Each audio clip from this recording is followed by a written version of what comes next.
Good morning, everyone, from the beautiful rainforest here in Oregon.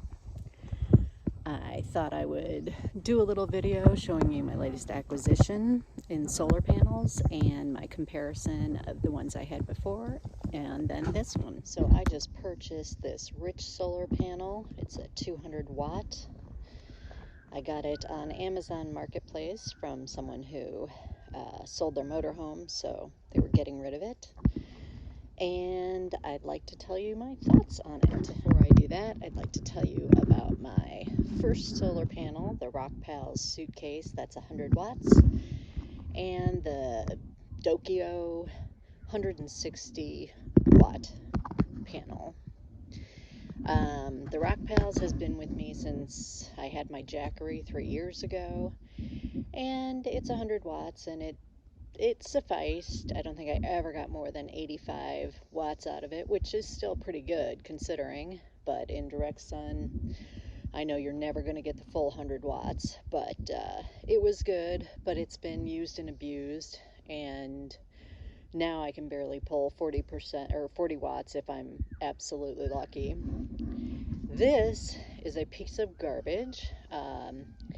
Much like the Rockpals, it doesn't have kickstands on it, which is very frustrating because you're always trying to prop it up and get it at the right angle.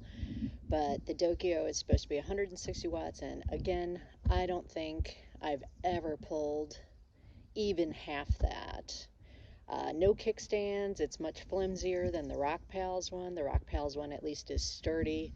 This one just flips and flops everywhere. In my mind, it's just money I totally pissed away, so I thought I would try this. Now, the Rich solar panel, 200 watts, it is cumbersome. It is about 38 pounds, and when it's open like this, I believe it's 3 feet by almost 5 feet.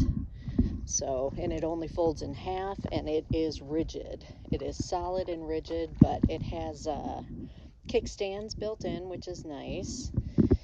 And I am in almost full shade right now, and I'm getting 20% or 20 watts. I keep saying percent.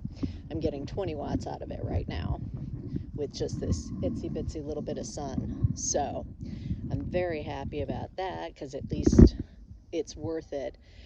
This obviously is best if you are in a situation where you can set it up and leave it all day. You don't want to be chasing the sun with this one because it is just way too heavy and it's not compatible for chasing the sun. So yesterday, while I did have the full sun for the short amount of time, the Rich solar panels, they were pulling in about 165, 170 watts, which was really nice, pulling their weight, so to speak. So it is charging the OPS 1200, which I will show you now. This is what I'm using to power everything now. It is the OPS 1200, I believe. I don't know, I think it only pulls 1,000, but there it is, charging all my goodies. I've had that for almost a year now, and I'm not super happy with it, but I don't know, it does its job, and it's certainly not anything that you're going to toss out quickly because it's a lot of money. So I guess in conclusion, you truly do get what you pay for. The Rockpals, I don't know, it was so long ago, I can't even remember what I paid for that 100 watt solar panel. I think it was close to 200.